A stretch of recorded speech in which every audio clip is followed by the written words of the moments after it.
नमस्कार, मावळ 24 तासमध्ये आपलं स्वागत. मी महादेव वाघमारे. घटस्फोट न घेता दुसरं लग्न करून तरुणीची फसवणूक केलेली आहे आणि या तरुणीनं खरंच लग्न केलंय का हे पाहण्यासाठी ती घरी गेली आणि ज्या दुसऱ्या तरुणीसोबत लग्न केले तिचंही नाव जाणून घेतलं, तिचाही पुरावा जमा केलेला आहे. 8 वर्षापासून ह्या तरुणीचं 8 वर्षापूर्वी जे लग्न झालं होतं 3 वर्षानंतर लग्नामध्ये काही वाद झाला आणि अद्यापही तिला एक 8 वर्षाची मुलगी आहे, तिच्यावर अन्याय झालेला आहे. काय नेमका अन्याय हे जाणून घेऊ. काय नाव तुमचं, काय सांगाल? सर, माझं नाव प्रियांका निलेश साठे. माझ्या लग्नाला आता 10 वर्ष झाले. मला ओळे मावळ इथे घरच्याच्या संमतीने आमचं लग्न झालेलं.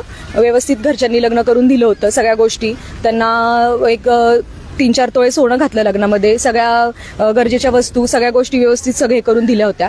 पण त्यांनी पहिल्यापासूनच आपली फसवणूक केली. ओवळ्याचं त्यांनी आपल्याला काही घर वगैरे दाखवलं नाही. त्यांनी लोणावळ्याला सांगत की तुमच्या मुलीला लोणावळ्याला ठेवणार आहे, असं लोणावळ्याचं घर दाखवत त्यांनी ओवळ्यालाच ठेवून माझी फसवणूक केलेली आहे. आणि फसवणूक केली तरी पण मी ओवळ्याला राहत होते, पण तरी देखील त्यांनी मला मारहाण केलेली आहे. परत शिवीगाळ करून सतत अपमानास्पद बोलणं, मानसिक त्रास देणं, ह्या गोष्टी केलेल्या आहेत. माझे ट्यूब, एक फॉलिकल ट्यूब असते आपली, ती ट्यूब काढून टाकलेली. माझे त्याचे रिपोर्ट सुद्धा आहेत माझ्याकडे.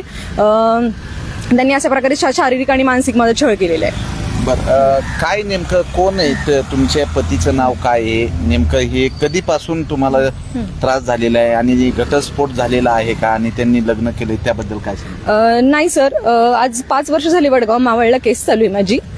तर ते वकील सुद्धा मॅनेज करतात. महिला मंडळात गेले तर महिला मंडळाचे तिकडे पण ते पैसे वगैरे देऊन मॅनेज करतात सगळ्यांना. असं कुठंच काय ते चालून देत नाही. आजपर्यंत 1 रुपया त्यांनी मुलीला खर्च केलेला नाहीये. मी असं छोटं मोठं काहीतरी हे करून मी माझ्या मुलीला आतापर्यंत सांभाळलेलं आहे. आणि आता महिना झाला त्यांनी लग्न केलेले.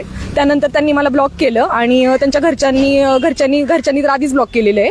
आणि माझ्या घरच्यांनाही त्यांनी आता सगळ्यांना ब्लॉक केलेले, म्हणजे नाही का, कोणाशीच काय कॉन्टॅक्ट वगैरे नाही काय. आता घरी गेले तर ती होती, म्हणजे तिला विचारले तशा तिचं सोनल निलेश साठे असं नाव सांगितलं तिने. आणि तुमच्या पतीचं नाव काय? निलेश नामदेव साठे. बरं, काय पतीकडनं तुम्हाला काय सहकार्य, आता इतके वर्ष राहताय, काय तुमचा खर्च वगैरे उचलला, काय नेमकं? नाही, मला एवढंच म्हणायचंय सर की ठीक आहे, लग्न घटस्फोट झालेला नाहीये, पण तरी देखील त्यांनी लग्न केलेलं आहे. पण माझ्या मुलीला आणि मला न्याय भेटावा लवकरात लवकर. कारण माझ्या आधीच खूप हे झालेलं, मी नाही होते, नाहीतर मी काहीतरी जीवाचं बरं वाईट करणार. मला लवकरात लवकर मला न्याय भेटावा बस. तुम्ही गेला होतात, दुसरं लग्न केलंय, काय नेमकं झालं आणि काय सांग? हो, आम्ही गेलो होतो तेव्हा त्याची केस चालू आहे. चौकीला गेलो होतो आम्ही कंप्लेंट द्यायला पहिलेही एकदा. त्यावेळेस त्यांनी सांगितलं की पोलिसांनी सांगितलं काहीतरी पुरावा पाहिजे, कसं काय कळणार आहे ना लग्न केलंय म्हणून. त्यासाठी मग आम्ही आज ओवळ्याला गेलो. तर तिथे गेल्यानंतर आम्ही घरात गेल्याबरोबर मी मोबाईल चालू केला होता. म्हटलं की आपल्याला पुरावा पाहिजे ना त्यासाठी काहीतरी, म्हणून व्हिडिओ चालू केला असताच त्याची आई आली, तिच्या मिस्टरांची आई आली, आम्हाला शिवीगाळ केली, मग अंगावरती धावून वगैरे येत होत्या. आणि दुसरी गोष्ट अशी की तिने एवढं सहन केलंय. आज 8 वर्ष झालंय तिला काही न देता 1ही रुपया त्याने आतापर्यंत भरला नाही, किंवा तिची कधी जबाबदारी उचलली नाही, किंवा तिला कधी खायला प्यायला, पुरीला कधी तिच्या बर्थडेला आवर्जून येत नाही. आणि पहिल्यापासून त्यांनी फक्त आमची फसवणूकच करीत आलेला आहे. घर पण आम्हाला दाखवताना ओवळ्याचं घर दाखवलं, तिकडं राहतो असं सांगितलं. आणि तिची काय आतापर्यंत 8 वर्षात तिचं काहीच केलं नाही. तिची 2 ऑपरेशन एवढी मोठी केलेली आहेत की तिला आता दुसरं लग्न सुद्धा करता येणार नाहीये. आज ती जेव्हा स्वतः कमवून तेव्हा ती मुलीला खायला घालत, अशी परिस्थिती. आज तिच्या आईची पण परिस्थिती एवढी चांगली नाहीये की तिची आई तिला सांभाळू शकते. आज तिची आई सुद्धा भाड्याने राहतीये आणि ती भाड्याने राहून ह्या मुलीला आतापर्यंत सांभाळली. हा घटस्फोट न घेता 2 लग्न करतोय. त्याच्या आई आता सुद्धा आम्हाला सांगतेय की आम्ही दोघींना सांभाळतो. कसं शक्य आहे हे? आज जर ते पहिली बायको घरात असेल तर दुसरी बायको घेऊन कसं राहील? त्या मुलीला सुद्धा आज वडिलांचं नाव सांगायचं म्हणल्यावरती तिने काय सांगायचं? त्या दिवशी मुलगी आम्हाला विचारतीये मी वडिलांचं नाव काय सांगू म्हणून. न्याय मिळालाच पाहिजे. आज तिच्यावरती एवढी बेकार परिस्थिती आहे की जेव्हा ती कमवीन तेव्हा खाईन, कोणाचाच तिला आधार नाही. जरी आम्ही बाजूच्या असलो ना तरी आम्ही सांभाळू शकत नाहीये. शेवटी तिलाच करणं आहे, तिच्या मुलीची जबाबदारी तिलाच उचलणं आहे.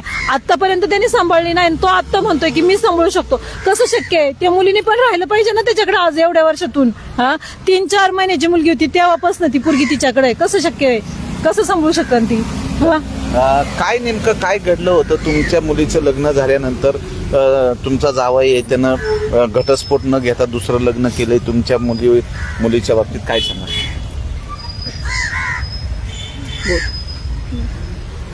मी एवढं सांगन की म्हणजे नाही का, लग्न आम्ही चांगलं करून दिलं. त्यांच्या पहिल्यापासूनच आम्हाला मागणी होते की नाही का, आम्हाला हेच कार्यालय पाहिजे तेच कार्यालय पाहिजे ना, आम्हाला एवढेच तोळे घाला तेवढेच तोळे घाला आमचं, कारण आमचं लग्न आमच्या घरातलं असं कुणाचं लग्न झालं नाही आहे, तुम्ही असं आम्हाला चांगलं करून द्या. इथपासून ते पहिल्यापासून त्यांच्या आमच्याकडे मागण्या होत्या.